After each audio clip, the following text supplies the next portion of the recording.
Olá, líder! Seja bem-vindo ao Minuto Gestão do Clube do Líder, com o podcast número 12 da série Pensamento Sistêmico. E para fechar esta série, não poderíamos deixar de falar sobre gestão de riscos para tornar seu negócio mais sólido. Riscos são caracterizados pela probabilidade de ocorrência de um evento, positivo ou negativo, resultante de uma escolha. Gerir riscos significa minimizar ou aproveitar os riscos de cada tomada de decisão, convertendo, sempre que possível, em oportunidade e maximização da geração de valor.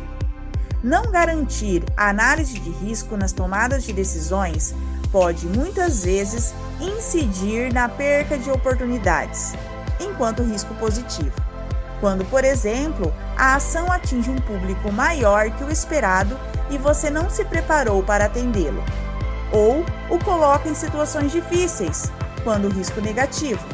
Isso porque não é raro criar um problema enquanto se está resolvendo outro.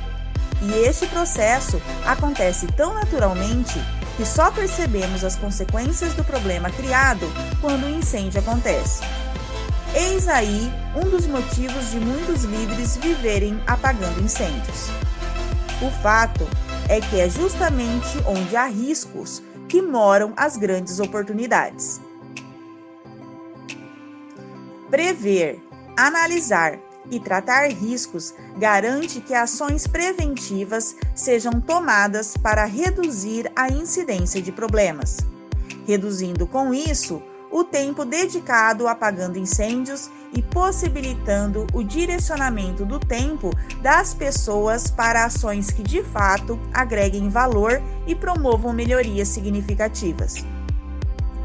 A relevância da importância desse tema fez dele motivo das últimas atualizações tanto do modelo de excelência em gestão, que é a base do Prêmio Nacional da Qualidade, quanto da nova versão da ISO 9001, norma brasileira que trata processos de gestão. A relevância do tema fez inclusive que uma ISO exclusiva fosse criada, a NBR ISO 31000.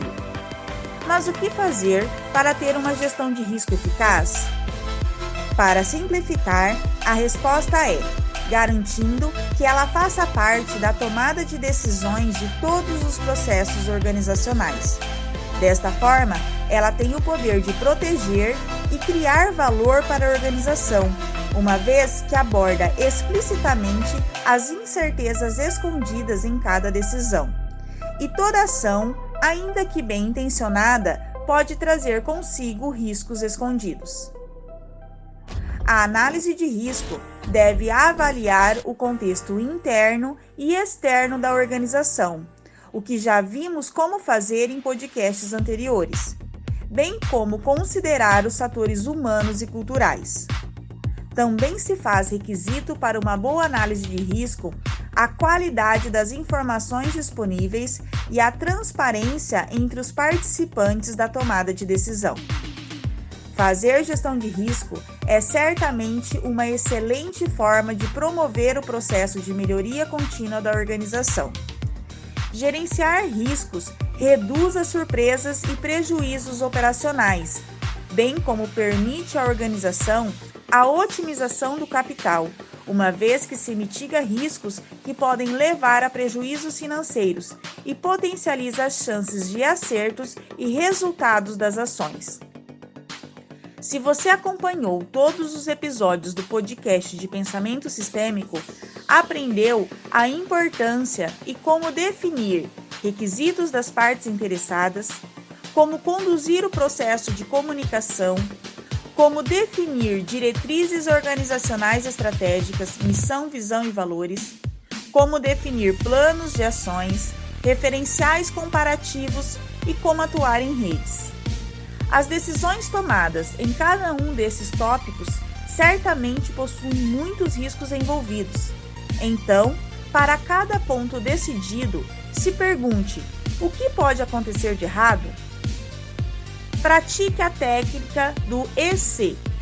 E se acontecer isso? E se acontecer aquilo? bem como a técnica dos 5 porquês. Para facilitar, um exemplo simples da identificação e tratamento de risco.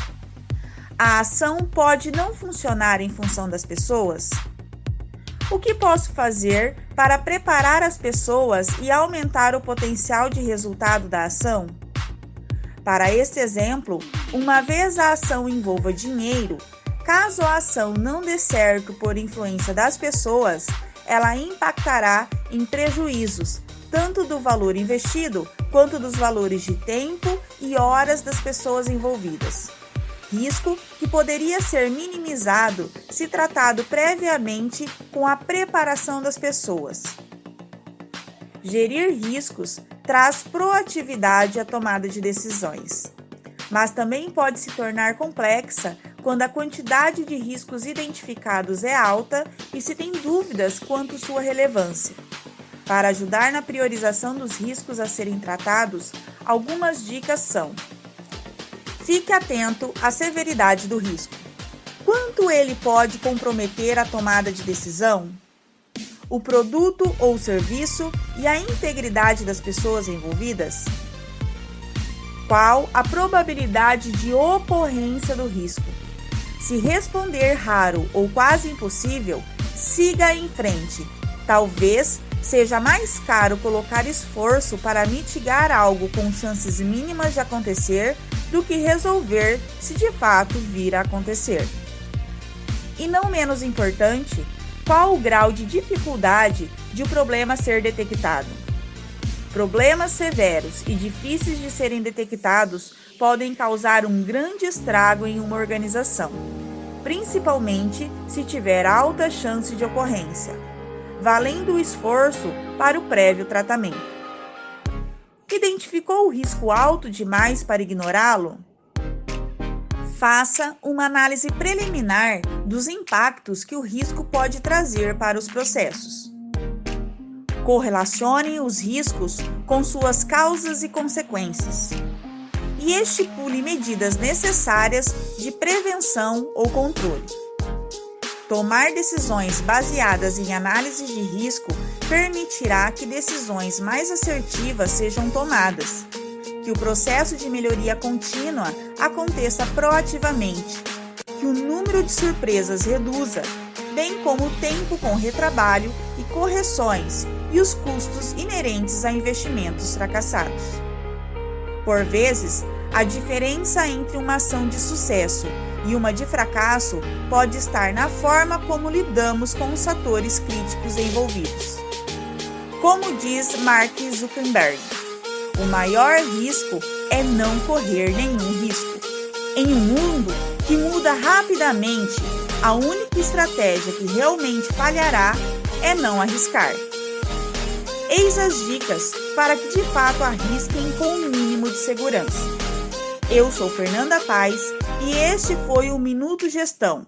Até o próximo, onde falaremos sobre geração de valor.